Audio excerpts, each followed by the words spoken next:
Why, David, that'll hardly pay the rent. I'm sorry, Donna. It's the best I can do. You can do better. Be careful, darling. You're spilling my drink. Oh, I'd like to kill you. Go ahead. It's no good, Donna. Why, Mr. Jordan. You know what I mean. I'm married to a wonderful woman. Only she doesn't understand you. She understands me too well. Everything was fine until you came along. If you want to get rid of me, that's easy enough to arrange. Desk, please. Yes, this is Miss Raymond in Suite 4A. I'd like my bill, please. What do you think you're doing? Well, make up your mind, David. I thought that's what you wanted. I don't know what I want. I only know that we can't go on like this. Whenever I'm near you, I...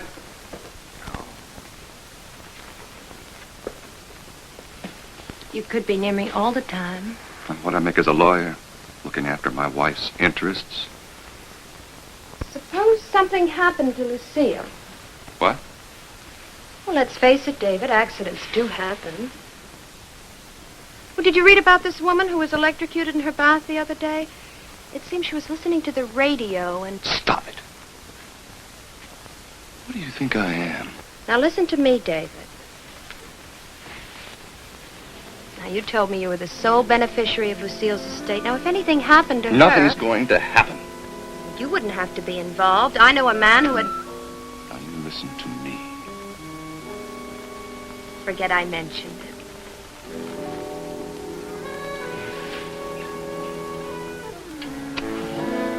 Just leave everything to me.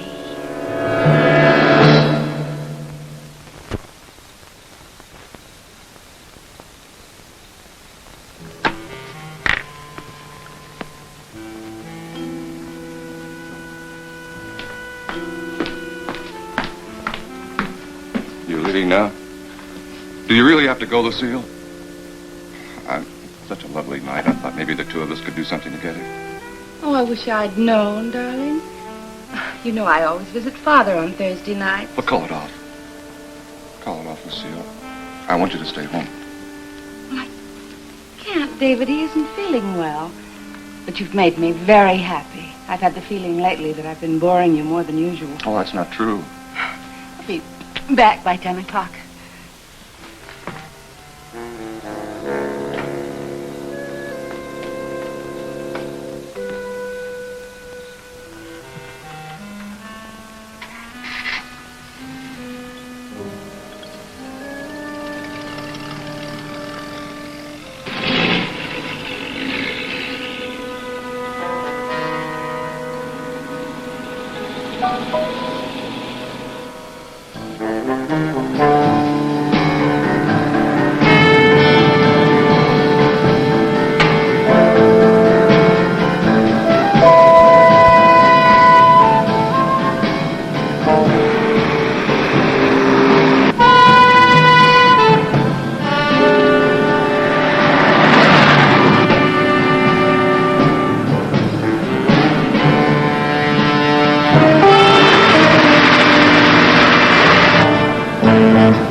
That's when I get into the act. 48 hours later, I received a call from a Mr. Paul Howard.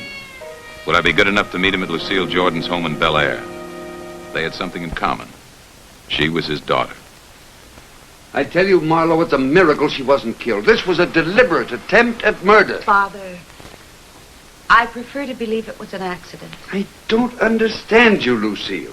We've known for 3 months that David was seeing that woman. Obviously, Miss Raymond must fulfill some need I can't. Please try to understand, Mr. Marlowe.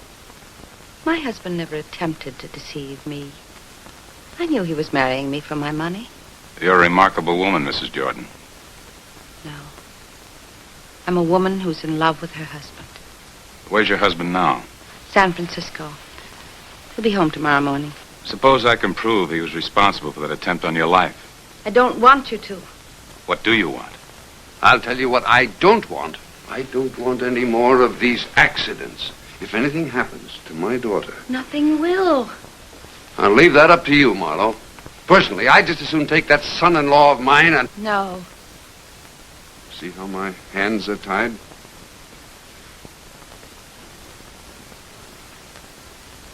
You want your husband that badly? Then the only alternative is to get rid of the girl. I could try and scare her off by tying her to your accident. No. It might involve David.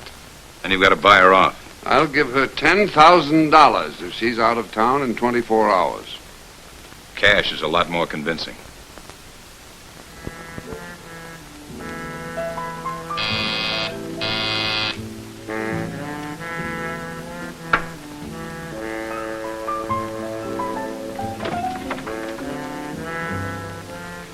Miss Raymond?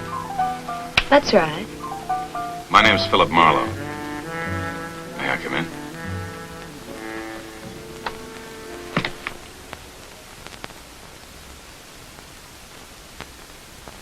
You like? Yes, indeed. Miss Raymond, I'm a private investigator. You're kidding. If you're a private dick, where's your trench coat? I'm in disguise. Oh, I see. We're going to get along real fine. Thanks. Would you like a drink? Not during office hours. And I thought this was a social call. What's on your mind? Have you ever considered the advantages of travel? They say it broadens one. I couldn't afford that. You know something? I think you'd be a lot happier in New York. Since you're not working for the local Chamber of Commerce. Whom do you represent? Mrs. Lucille Jordan. You can tell Mrs. Jordan I like it here fine. There's so many attractions. Look, why don't you get your hooks out of Jordan? He doesn't mean a thing to you. How can you tell? Because rockets don't go off when I hear his name? Let's just say I know your kind. And what exactly is my kind? I only do analysis on my couch. You guys are all alike. You see a girl, and 1, 2, 3, you've got her figured.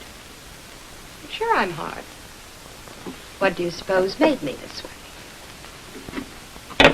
I was born in this town. So was I. On Skid Row. Right near the depot. We must have gone to different schools. I learned this is a dog-eat-dog world. Mm-hmm. And what makes it that way? People like me. Who did you expect, Dr. Schweitzer? Oh, yeah, I read a book once. Here. This will buy your whole library. It's all yours. If you're on that plane, it leaves at 7:15 tonight. Oh, I can see how you got that scar. Yeah, some gal tried to slit my throat. Only her aim was bad. Marlowe? Aren't you going to help me pack? Why not call up your friend? The boy who tried to run Mrs. Jordan off Coldwater Canyon. I'll bet he's real handy around the house. Have a nice trip, lover. Phil! I thought it was you big lug. Hank, how you doing? Oh, so. I'm the house detective here. Good. Keeping you busy? Oh, there's always a crisis. Party in 1003 thought an international mob stole his false teeth. They were in the ice bucket. You know something, Hank? Maybe you and I can join forces. I'd like someone to keep an eye on the gal in 4A. Donna Raymond? Yeah, make sure she checks out tonight. Oh, look, Phil, I can't get on the muscle. No trouble. She's been paid plenty. She's not out by 7. Buzz me at home. Oh. Here, this show to take care of the phone call.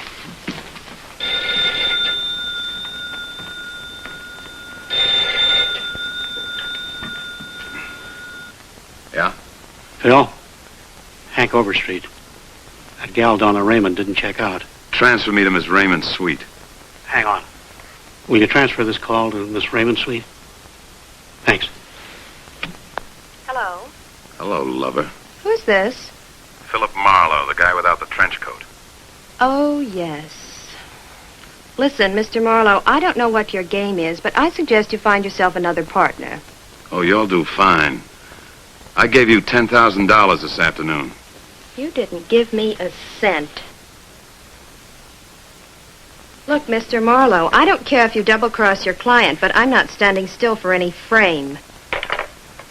Anything else, Mrs. Jordan? Mr. Marlowe didn't give you that money. How many times do I have to tell you no? And if he had, I would have thrown it back in his face. I happen to be in love with David.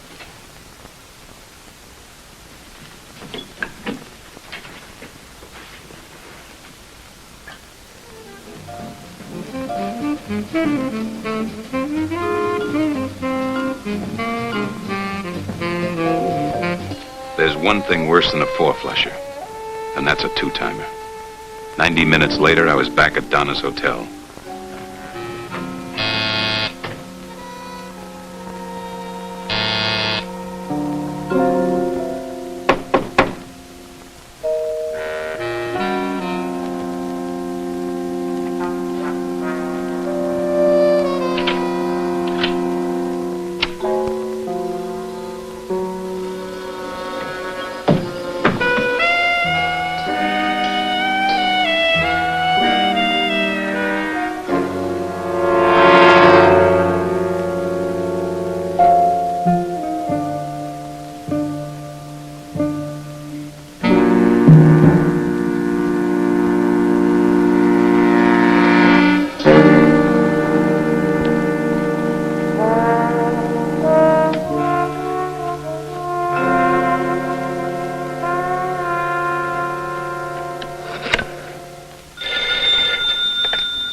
Homicide, Lieutenant Harris. I'd like to report a murder. Where? Manton Hotel, Suite 4A.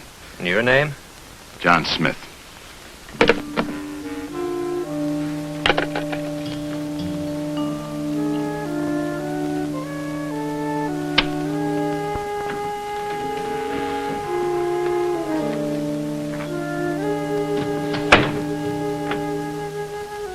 All right, Sergeant. Don't move. Not even a little bit. March right back in there. Hit the light.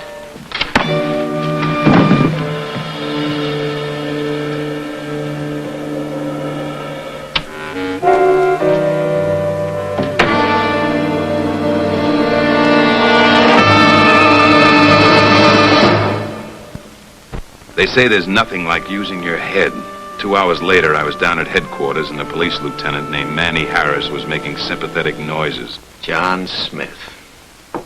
I don't know. I watch TV. None of the private eyes act like you. You didn't exactly behave like Sergeant Friday, either. These fellows all wear Ivy League suits. They have girl-type singers throwing themselves at their feet. Sounds like a great life. Why don't you try it and leave the police work to us? I don't know any girl-type singers.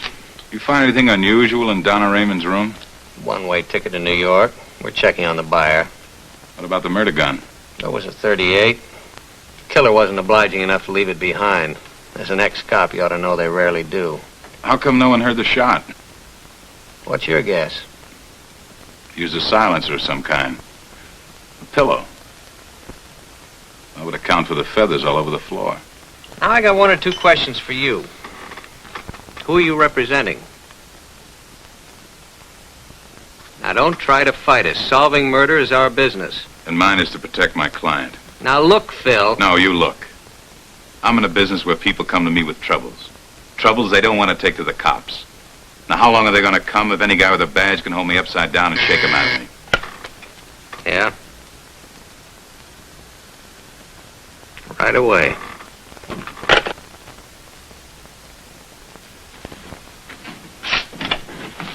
Will you come in, please? What's the idea, Manny? Kind of figured she was your client. And that means she's guilty? You sit down, Mrs. Jordan. Now, when was the last time that you met Donna Raymond? Now, you hold on a minute. I never met her. I could have told you that.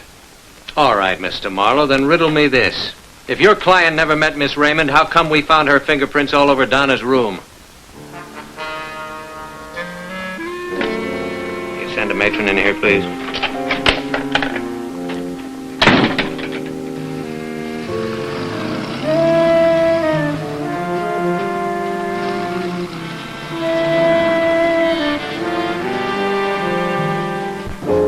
Good morning.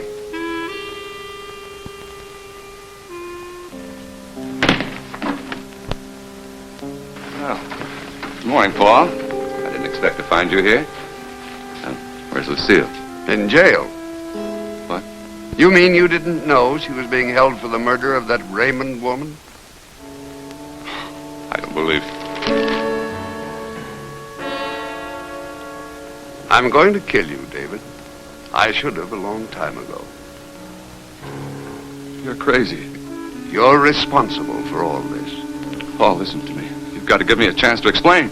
Excuse me. The door was open. If I'm intruding... Don't go, Marlowe. He wants to kill me. How'd you know my name? Oh, Donna told me that you were up to see her yesterday. You were supposed to be in San Francisco last night. Well, I spoke to her on the phone.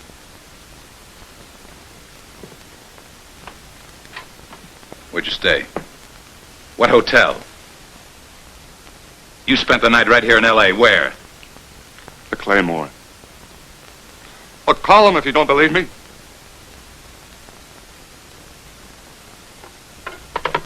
What time did you check in? About 10. Miss Raymond was killed between 8 and 9. I didn't do it. You were up there last night. Only to tell her that we were through. How many times have you told her that before? This time I meant it. You always meant it. What's the name of the boy who tried to kill your wife? I don't know. I swear to you, I don't know. Now, Donna arranged everything. Don't go, Marlowe. You'll kill me. That's your problem.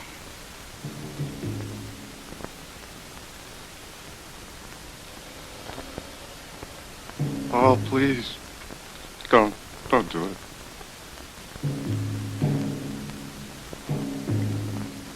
Please. I can't.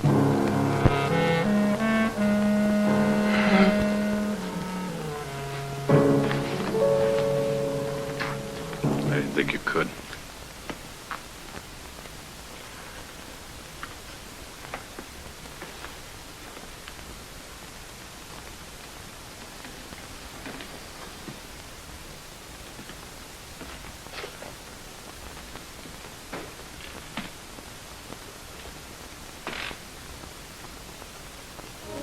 The gun I had taken from Mr. Howard was a .38.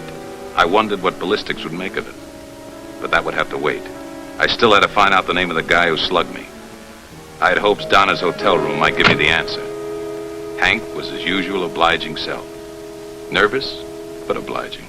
How much more time you gonna need, Phil? If the cops find out I let you in here, it'll mean my neck. You know, this dame must have been a pack rat at heart. Who do you think killed her? Hiya, soldier. That's the boy who dumped me. Yeah. Only you wouldn't stay down. Why'd the cops let you go? I wasn't that type. I asked you something, soldier. Any more smart remarks and I'll...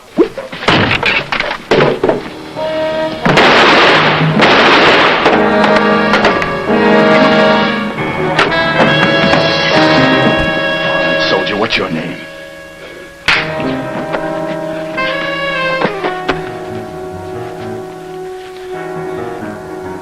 Frank Rossi. It's a .38. Police might like a look at this. Okay, soldier, pick him up.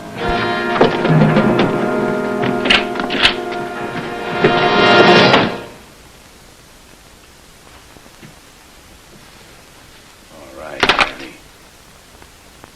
Oh, Marlowe. I didn't hear you come in. Hi, Hank. You working for Marlowe again? Just helping out. Where'd you find him? Donna Raymond's hotel room. I won't ask right now what you were doing there. Well, look here, Lieutenant. I'll get to you later. Where you been keeping yourself, Rossi? You know him? Oh, sure. Frank and I are old friends. He's the boy who ran Mrs. Jordan over Coldwater Canyon. I wouldn't be surprised to hear tell he'd do anything for Donna. You're darn right. She was 1 in a million. When you thought you were losing it to Jordan, you killed her. You're crazy. You know it was Mrs. Jordan. Cut it out. Marlowe? He killed Donna. But he wasn't there at the time of the murder. He was in a bar 30 miles away. All right. Explain this. I took it off him. Doesn't mean a thing. Does it hurt to check?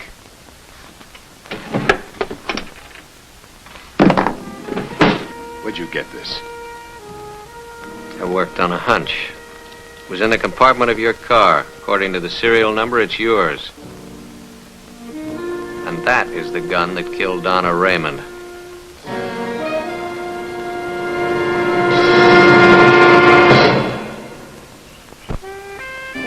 Two hours later, I was free as a bird. Manny wasn't tough to convince. He was perfectly satisfied to give the credit to Mrs. Jordan. He felt that as my client, she had access to the gun. It made sense of a sort. But go explain that to Mr. Howard. Well, you tell Marlowe for me he won't get away with this. If he thinks... Well, he thinks you better get over here if you want to help your daughter. It's 1441 Ocean Drive. He's coming. Well, what do you get up your sleeve? I think I finally figured it out.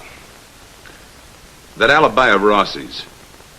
According to the police, he was 30 miles away in a bar when Donna was killed. So? So, can you see how it's possible for one person to be in two places at the same time? No. Neither can I. So who does that leave? You.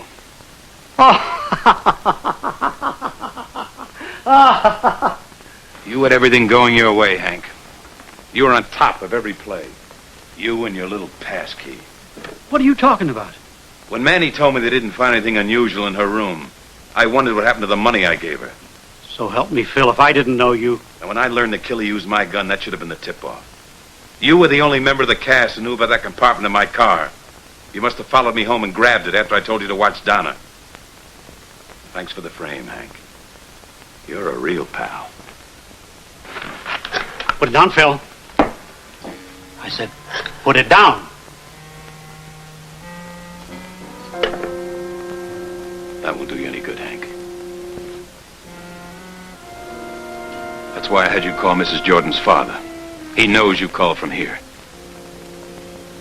Phil, can't you and I talk this thing out? There's nothing to talk about, Hank. I'll split the money with you, Phil. It's $5,000 each. I've been a gumshoe for 23 years. And all I got to show for it is a slug in the hip and $108 in the bank. $5,000. Phil, do you realize what a guy like me has to do to make it?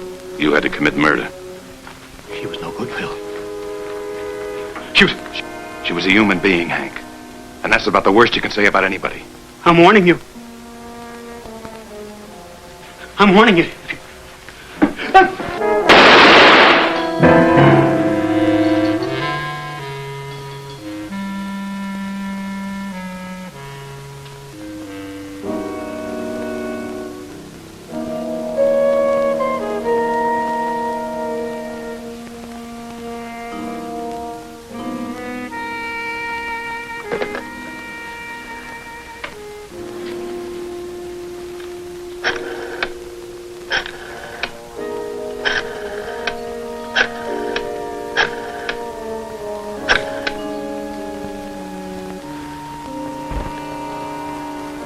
Lieutenant Harris, please.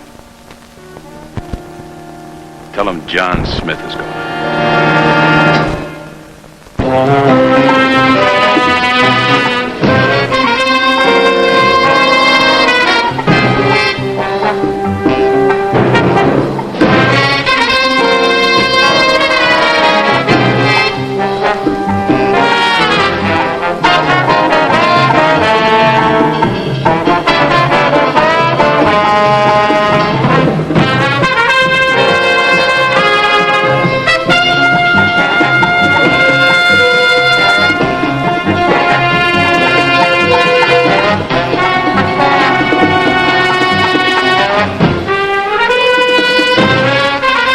This has been a Mark Goodson, Bill Todman production in association with California National Production.